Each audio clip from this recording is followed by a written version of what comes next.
Compulsory mask गाननाय sanitise खालामनाय बा आखाइ सुनाय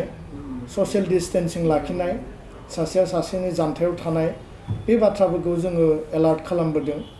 आरो नैबे नैथि खेबनि सेकेन्ड वेभ जि कर'ना भाइरास बा कोविड-19 बे जोबोद गिख्रंथाव आरो बे गिख्रंथाव जि महामारी बे महामारिया थांनाय गिबि खेबनि जि कोविड-19 मोन बेनि थैनायनि अनजिमाया खममोन नाथाय नैथि खेबनि आथिखालाव सोलिबाय थानाय कोविड-19 नि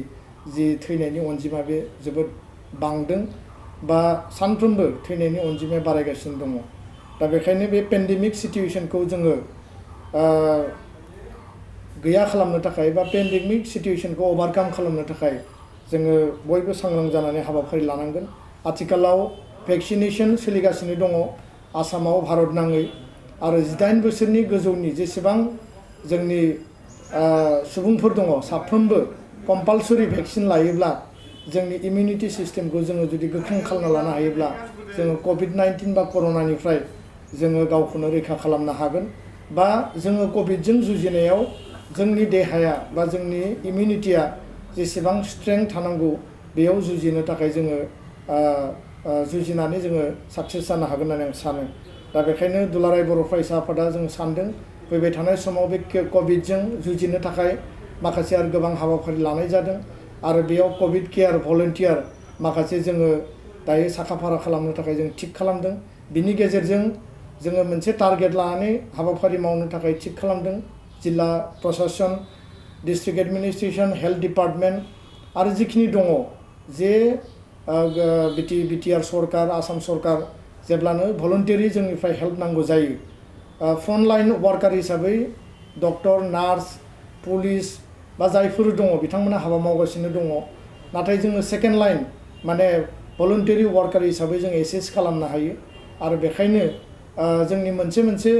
भिसिडिसिआ बा पन्चायतआ मोनसे ब्लकआ मोनसे जिल्लाया कोविड फ्रि जुदि जायोब्ला बा कोविडनिफ्राय जोङो उदां जायोब्ला मोनसे पन्चायत मोनसे वार्ड मोनसे भिसिडिसि माने जोङो मोनसे ब्लकखौ कोविड फ्रि खालामनो हागोन डिस्ट्रिक्टखौ खालामनो हागोन आरो बिनि उनाव मोनसे डिस्ट्रिक्टनिफ्राय जुदि 15टा डिस्ट्रिक्ट 20टा डिस्ट्रिक्टआ आसामाव जुदि कोविड फ्रि जायोब्ला होमबानिया जोङो बे कोविडखौ जोङो गैया खालामनायाव जोङो साक्सेसफुल जागोन होननानै आं सानो दा बेखायनो रायजो राजाफोरा जि स्टेन्डार्ड अपारेटिं जि प्रसिडिउर दङ SOP गभर्नमेन्टआ जि गाइडलाइन खानानै होदों बे गासैबो गाइडलाइनखौ मानिनांगोन आथिखालाव कोविडनि जि इनफेक्शन बे चेनखौ फोजोबनो थाखाय आसाम सरकारा माखासे गाइडलाइन गोदान गाइडलाइन फोसावदों आरो बे गाइडलाइननि गेजेरजों सानजौफुनि 11 बाजियाव दखान बा बाजार बन्द खालामनाय आरो 12 बाजिनिफ्राय कार्फिउ होदों दा बे बिथिङाव जोंनि गोरिब गुन्द्रा जोंनि जायफोरा हाजिरा मावनानै जायो खामला मावनानै जायो जायफोर दैलि वेज लेबारार आरो जायफोर जोंनि जिखिनि बिलो पभार्टि लाइननि माने फेमिलिफोर दङ न'खरफोर दङ बिथांमोना गाज्रि मोनसे थासारियाव दङ आरो बिनि थाखाय जों सरकारखौ खावलायदों जे आसाम सरकारा दानि बे गोदान डक्टर हिमन्त बिश्व शर्मा दैदेननाय जि आसामनि सरकार दङ बे गोदान सरकारा जाहाथे बिनि सायाव इमिडियेट स्टेप लायो बिनि थाखाय जोङो बिथांखौ खावलायदों आरो बिथांनि मन्त्रि परिषदनि जायफोर दैदेनगिरि दङ केबिनेट मन्थ्रिफोर दङ बिथांमोनखौबो खावलायनाय जादों दा बेखायनो गोरिब गुन्द्राफोरखौ हेफाजाब होनो थाखाय बे कोविड सिचुएशनाव बिथांमोननि थांना थानांगौनि थाखाय मदद होनो गोनां बिथिंफोरखौ लानानै सरकारा थारैनो गोख्रैनो माखासे हाबाफारि फोसावगोन जों बेखौ मिजिंथियो दा बे थासारियाव गुबुन मोनसे आयदाया जाबाय जे मेट्रिक आरो हायार सेकेन्डारिनि एग्जामा जानो गोनांमोन नाथाय बे एग्जामा दिनै कोविड परिबेशनि थाखाय थाबथानानै थाबाय आरो दा नैबे गोदान सरकारनि सोलोंथाइ मन्थ्रि डक्टर 𝗨𝗃 बिथाङा दाख्लैबावै मिडियायाव बुंदों आरो रिसेन्टलि ट्राइबेल रेस्ट हाउस गुवाहाटीयाव दुलाराय बर' फरायसा आफादा बिथांखौ लोगो मोन्दोंमोन आरो बिथांजों फेस टु फेस जेब्ला सावरायो बिथाङा मोनथाम बाथ्रा बुंदों जे गासिबो फरायसाफोरा गावबा गावनि फरायनायखौ कन्टिनिउआस माने लाखिनांगौ 12निफ्राय 15 दिननि गेजेराव 12 to 15 days बिफोर माने एग्जामनि सिगां बिथांमोना घोषणा होगोन आरो सेबा आरो काउन्सिला जिकुनु मुहूर्तआव एग्जाम पार्टिनो थाखाय कुइसन पेपारनिफ्राय लानानै एग्जाम कन्डाक्ट खालामनायनि जेसेबां प्रिपारेसन दङ गासैबो बिथांमोना रेडि आरो बे बेलायाव 15 to 12 डेजनि सिगां जेब्ला फोसावगोन बेयाव रुटिन फैगोन आरो बे बाथ्राखौबो बिथांमोना प्रप'जेलाव दङ होननानै बुंदों जे आउट अफ 6 साबजेक्ट मोनद' साबजेक्टनि जायखिजाया मोनथाम साबजेक्टखौ चइस खालामनानै बिथांमोना आनजादाव जिरायनो हागोन बे बाथ्राखौ बिथांमोना प्रप'जेलाव लाखिदों होनना बुंदों बे फाइनाल नङा दा बेखायनो फाइनेलि सेबा काउन्सिल एडुकेशन डिपार्टमेन्ट आरो एडुकेशन मिनिस्टार सोलोंथाइ मन्थ्रि बिथांमोना सावरायनायनि गेजेराव आसाम सरकारा डिसिसन लागोन आं बेखायनो साफ्रोमबो फरायसा फरायसुलि बिथांमोनखौ खावलायो जे कभिडजों जों जुजिना थांना थानांगोन आरो कभिडनि गेजेरावनो जोंनि सोलोंथाइखौबो जोङो कन्टिनिउआस लाखिनांगोन आरो जोंनि जिउखौ जोंनि फिउचारखौ जोङो दानांगोन आरो बेखायनो आं खावलायबाय साफ्रोमबो मेट्रिक आरो हायार सेकेन्डारि फाइनाल होनो गोनां फरायसाफ्रा गावबा गावनि न'आव फरायनायखौ कन्टिनिउआस लाखियो आरो फोरोंगिरिफोरजों टेलिफनिक बा अनलाइन जाहाथे बिथांमोना कन्टेक्टआव थायो बा डिसकासनाव थायो कनसालटेसन खालामो आं बिनि थाखाय आपिल खालामबाय साफ्रोमबो बर' फरायसा फरायसुलि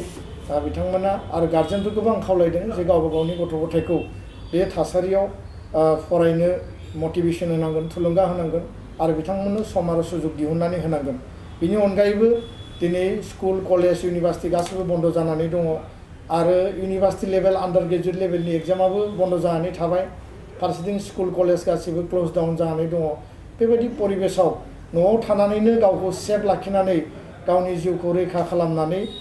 गावबा गावनि स्टाडिखौ कन्टिनिउआसलि लाखिनो थाखाय आङो साफ्रोमबो बर' फरायसा फरायसुलि आरो गार्जेन आरो जोंनि फोरोंगिरिफोरखौ गामि ओनसोलाव एसे एनै जोंनि फरायसा फरायसुलिफोरखौ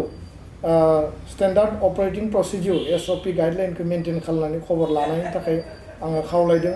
अफलाइन बिथांमोननो होमवर्क होनो हायो नामा बा खौरां लानो हायो नामा बा गामियाव थांनानै सानै साथाम साबा स्टुडेन्टखौ लिंनानै बिथांमोना गामिनि फोरोंगिरिया गामिनि स्टुडेन्टखौनो जुदि फोरोंनो हायोब्ला बा होमवर्क होनो हायोब्ला बा बिथांमोनखौ जुदि गाइड खालायोब्ला निश्चय बिथांमोननि फरायनायाव जेबो आद्रा जानाय नङा बा बिथांमोना डिमरलाइज जानाय नङा फ्रास्ट्रेसनाव भुगिनाय नङा आं बिनि थाखायनो फोरोंगिरि गार्जेन आरो स्टुडेन्ट साफ्रोमखौबो आङो बे बिथिङाव नै आथिखालनि जि कभिडनि परिबेसाव जोंनि सोलोंथाइनि जि थासारि बे थासारिखौ आङो साफ्रोमनिसिमबो खावलायबाय दुलाराय बर' फरायसा आफादा गोख्रैनो दायो सामार भेकेसन डिक्लेयार खालामदों आरो बे समावब्लाबो जोङो साननैसोनि उनाव क्लास 9 आरो 10 स्पेसियेलि जोङो अनलाइन क्लासखौ जेसेबांसिम साक्सेसफुल जायो इफेक्टिभ जायो 100% नङाब्लाबो जिखिनि हायो अनलाइन जों खालामगोन आरो अफलाइन मडनि थाखाय आदार मोनसे जोङो सिस्टेम बा जोङो बेबस्था जों खालामगोन गुबुन फारसे थार्ड जि मेटार बे मेटारा जाबाय जे चिरां जिल्लायाव दाख्लैबावै टुक्राझार हायार सेकेन्डारिनि सासे स्टुडेन्ट जाय स्टुडेन्टआ फरायबाय थादोंमोन क्लास 10नि बे स्टुडेन्टनि सायाव मोनसे जि फिजिकेल टर्चार आरो जि जिनाहारि खालामनाय आरो बे थासारियाव सासे जि प्रफेसर बेंटल कलेजनि बे इनभल्भ दङ आरो दिनै पुलिसनि आरो गासैबो तदन्तनि उनाव आरो जाय एक्युज जाय दायनिगिरि बिथाङाबो बेखौ कनफेस खालामबाय जे बिथाङा बे गाज्रि खामानिखौ मावदोंमोन आरो दिनै बिथांखौ एरेस्ट खालामनाय जाबाय जेलाव हरनाय जाबाय दुलाराय बर' फरायसा आफाद आरो चिरां जिल्ला एबसु बिथांमोना दिनै बिनि सायाव हाबा मावगासिनो दङ दुलाराय बर' फरायसा आफादा दिनै बिनि सायाव स्ट्रंलि जोङो कन्डेम खालामो बे घटनाखौ लानानै आरो जाय दायनिगिरि बे दायनिगिरिखौ जाहाथे स्ट्रिंजेन्ट एक्शन माने बिनि सायाव गोख्रों राहा लायो आरो फास्ट ट्रेक जि जाजमेन्ट आरो कर्टआव लांनानै बिथांनि बे केसखौ आरो बे भिक्टिमा जि परियालाव दिनै थैनो गोनां जाबाय जाय जोंनि फरायसुलिया गावनि ब्राइट फिउचारखौ नागारनानै बे इन्सिडेन्टनि थाखाय सुइसाइड खालामनानै लानो गोनां जाबाय बे न'खरनिसिम आङो दाहा बावदों आरो लोगोसे बेबायदि थासारिया जाहाथे उनाव जाया बे घटनाखौ लानानै जिखिनि थासारि सृष्टि जाबाय बिनि सायाव दायनिगिरिनि सायाव गोख्रों एक्सना जागोन आरो दुलाराय बर' फरायसा आफादा बिनि सायाव फल' आप खालामगोन आङो खावलायगोन साफ्रोमबो गार्जेन साफ्रोमबो बिमा बिफा आरो जोंनि माने जायफोर गोरों व्यक्ति बिथांमोना बेफोरबायदि थासारिया जाहाथे जाया आरो बे थासारिफोरखौ जोङो एरायनानै सोलिनो हानाय बा गैया खालामनो हानाय जोङो हाबाफारिखौ मावनांगोन। दा बेखायनो जोंनि साफ्रोमबो फरायसुला फरायसुलि बिथांमोना कनसियास जानांगोन, सिनसियार जानांगोन। जायखिजाया थासारिखौ नों फेस खालायोब्ला नोंनि सिनियरनो, नोंनि बिमा बिफानो, नोंनि गार्जेननो जोङो थारैनो खिन्थानानै ला। जिउ फोजोबनाया जोंनि मोजां बे लामा नङा। जायखिजाया थासारिनिनो अल्टारनेटिभ बेबस्था थायो, मोजां लामा थायो आरो बेखौ जोङो थिग खालामनानैबो थांनो हायो। दायनिगिरिया जिखि थासारियावनो दाय खालाया मानो बे साजा मोनगोन, आयेन बायदियै साजा मोनगोन। नाथाय गावबा गावनि जिउखौ जाहाथे इयुनाव बेबायदि थासारि फैयोब्ला जोङो फोजोबना लानो गोनां जाया। बेखायनो आङो गुरैयै दुलाराय बर' फरायसा आफादनिफ्राय साफ्रोमबो जोंनि फरायसा फरायसुलि बर' हारिनि साफ्रोमबो सुबुंखौ आङो आपिल खालामगोन, खावलायगोन गुरैयै जे बेबायदि थासारिखौ जोङो जाहाथे खोमानानै लानो गोनां जाया। जोङो सासे ब्राइट स्टुडेन्ट बा सासे जोंनि बिनानावखौ जोङो दिनै खोमाना लानो गोनां जाबाय आरो बेखौ जोङो सिगाङावनो मिथियोमोनब्ला थारैनो जोङो बिनि जिउखौ रैखा खालामनो हागौमोन। ब्रैथि मेटाराव आङो बुंनो नागिरदों जे सरकार गोदान जानायनि उनाव दिनै बिटिआर सरकार, आसाम सरकार, दुलाराय बर' फरायसा आफाद आरो एकर्ड इमप्लिमेन्टेसननि जि जोंहा टीम दङ, जायफोर सिगनेटरि दङ, जोङो ज' लोगो नांनानै बिटिआर सुक्तिनि आद्रा थानाय गासैबो दफाफोरखौ फारि फारि मावफुंनो थाखाय जोङो हाबाफारि लागासिनो दङ। दिनै गोबां फोरोंगिरिफ्रा टेलिफनिक खबर लाहरदों दुलाराय बर' फरायसा आफादनि मावथि दैदेनगिरि मिरुनि जिल्लानि दखरानि जे स्कुल प्रभिन्सियेलाइजेसना माब्ला जागोन बे मेटारखौ लानानै बयबो कुइसन खालामदों। आं बे बेलायाव जोंनि जायफोर भेन्सार स्कुलनि फोरोंगिरि, प्रिन्सिपाल बा हेडमास्टार बिथांमोननो स्पष्टयै आं बुंनो नागिरो जे दफायाव 6.3 जि स्कुल प्रभिन्सियेलाइजेसननि जि दफा दङ, बिटिआरआव थानाय गासैबो बर' मिडियाम आरो गुबुन मिडियाम, बिटिआरनि बायजोआव थानाय गासैबो बर' मिडियाम बे स्कुलखौ 100% प्रभिन्सियेलाइज खालामनो थाखाय RCJनि दैदेननायाव मोनसे कमिटि दादों आरो बेयाव director of Bodo' medium and tribal language आसामनि जि डाइरेक्टर, बिटिआरनि जि डाइरेक्टर अफ इडुकेसन, बे मोनसे कमिटि दङ आरो बे कमिटिया हाबा मावगासिनो। थांनाय समनि सरकाराव दानि आसामनि चिफ मिनिस्टार हिमन्त बिश्व शर्मा बिथांनि सोलोंथाइ मन्थ्रि थानायावनो नैबे कमिटिया दुलाराय बर' फरायसा आफादजों रायज्लायनानै फाइनाल जि प्रभिन्सियेलाइजेसन प्रसेसनि जि प्रसिडिउर बा माइनुट्स मोनसे गाइडलाइन दिहुननानै हाबा मावनायनि थाखाय मोनसे ड्राफ्ट खालामबाय आरो बे माइनुट्सआ अलमस्ट फाइनाल स्टेजाव दङ। दा गोदानै नैबे सरकाराव जोङो नैबे कभिड परिबेसा जोबनायनि उनाव सोलोंथाइ मन्थ्रिखौ जों बुंदों जे जोंनि डाइरेक्टरेटखौ जों स्ट्रं खालामनांगोन, बेखौ जोङो आपग्रेड खालामनांगोन आरो फारसेथिं स्कुल प्रभिन्सियेलाइजेसनखौ जोङो मावफुंनांगोन। दा बेखायनो स्कुल प्रभिन्सियेलाइजेसननि बेलायाव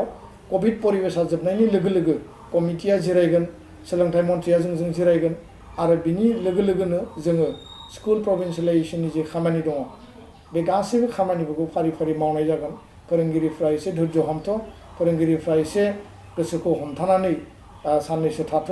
आरो जेब्लानो जों गोनां जायो नोंथांमोननि डाटा, नोंथांमोननि डकुमेन्टस जिहेतु डिरेक्टर अफिसाव होनाय दंखायो, जोङो बेबायदिनो बे हाबाफारिफोरखौ एकर्डनि दफा स्पिरिटखौ जोङो मावफुंनायनि बेलायाव जोङो गोसो गोरबोजों जों हाबा मावगोन जाहाथे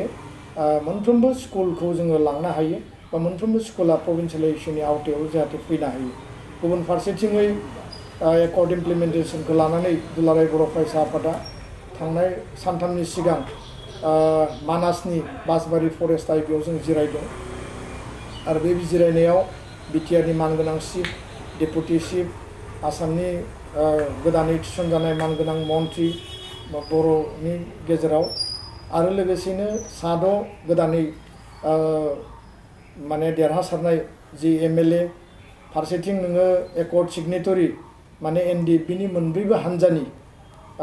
एकर्ड सिगनेटरि आरो बे हान्जानि दैदेनगिरि बिथांमोना बाहागो लादों आरो बे बाहागो लानायनि गेजेरजों एकर्डआव थानाय जोंहा बाउन्डारि एक्सटेनसननि हाबा मावनो गोनां दङ। बाउन्डारि कमिसना बेखौ मावगासिनो दङ। अलरेडि बिनि गामि लिस्टिं खालामनाय, पपुलेसन डाटा दिहुननाय बे जानानै थांबाय। दा जोङो उइदिन 6 मान्थ बे हाबाफारिफोरखौ कभिडनि थासारिया जुदि जोंखौ जेंनायाव खोख्लैयाब्ला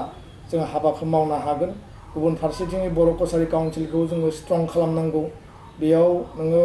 गामि नटिफाइ खालामनाय, समस्ति दानाय, इलेक्सन पार्टिनाय कार्बि आंलंनि सी हिलनि जेंना दङ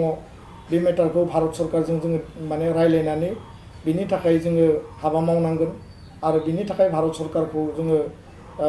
थांनाय बिसायख'थिनि सिगांनो बिथांमोनखौ खेबनै खेबथाम सावरायनाय जादों आरो गुबुन फारसेजों NDFB-नि जेसेबां जेंना दङ केस उइथड्र खालामनाय जोंहा जेलाव थानाय दैदेनगिरि मेम्बार्सफोरखौ दिहुननाय आरो रिहेबिलिटेसन जि पेकेज बे पेकेजखौ दिनै खावसेयाल' मोनदों गोबाङानो मोनाखै भेरिफिकेसन सोलिगासिनो दङ फारसेथिंजाय नोङो मार्टियार फेमिलिनो एक्सग्रेसिया होनांगौ आरो जोङो गेजेर गेजेर सम सम खोनानो मोनदों NDFB-नि बारग' दैदेनगिरि बा जोंनि मेम्बार्सफोरखौ प्रशासननिफ्राय पुलिस बिफाननिफ्राय बिथांमोनखौ डिस्टार्ब खालामदों माब्लाबा बिथांमोनखौ लेंहरदों माब्लाबा बिथांमोनखौ माने गाज्रि बेबहार खालामदों बेबायदि जोङो माखासे रिपर्ट जों मोनबाय थादों बे बिथिङाव जोङो BTR-नि IGP आसामनि जोङो DGP गासैबो बे लेभेलनि जि प्रशासनिक लेभेलनि माने दैदेनगिरिफोर दङ सामलायगिरिफोर दङ बिथांमोनखौ जोङो खावलायदों आरो जाहाथे कुनु NDFB जोंनि एक्स मेम्बार्सफोरखौ जाहाथे बिथांमोना बेबायदि बेबहार खालाया बेबायदि डिस्टार्ब खालामा जुदि बेबायदि जादोंब्ला बियो सोंखारिथाव आरो बेखौ लानानै दुलाराय बर' फरायसा आफादा इयुननि समाव जोङो सरकारखौ जोङो नारसिनगोन गासैबो जोंनि बिग्रायारि बारग' दैदेनगिरिफ्रा बर' हारिनि जोहोलाव जोहोलावजो बिथांमोना मान मर्यादानि गेजेरजों थांना थानो मोननांगौ आरो बिथांमोननो जिखिनि अनसुंथाइनि एकर्डआव लिरनाय दङ बेखौ गोख्रैनो मोननांगौ आरो बे बेलायाव बिथांमोना जाहाथे कुनु खस्थ' गैयालासिनो गावबा गावनि थांना थानायाव गावखौ दैदेननायाव बे अनसुंथाइखौ मोननायनि गेजेरजों मान मर्यादानि गेजेरजों समाजनि सासे जोंनि आंगो बर' फिसा हिसाबै जाहाथे जिउ खुंनो हायो बे बिथिङाव सरकारा जिखिनि खामानि मावनो गोनां दङ एकर्डआव जिखिनि लिरनाय दङ बे गासैखौबो मावनो गोनां माने दङ होननानै आङो सानो दा बेखायनो आङो दिनै बे समाव कभिडनि समाव जोङो बयबो जुजिनानै थांना थानांगोन आरो कभिड थासारिखौ जोङो नेवसिनानैब्लाबो जोंनि मावनो गोनां गासैबो हाबाफारिखौ जोङो फारि फारि मावनांगोन आरो जोङो कभिड सिचुवेसनखौ जोङो देरहासार जानो थाखाय बयबो सांग्रां जानांगोन बयबो साखोन सिखोन थानांगोन बयबो रैखाथि गोनां जोङो गावखौनो जोङो लाखिनो थाखाय जोथोन लानांगोन गोजोन्थों।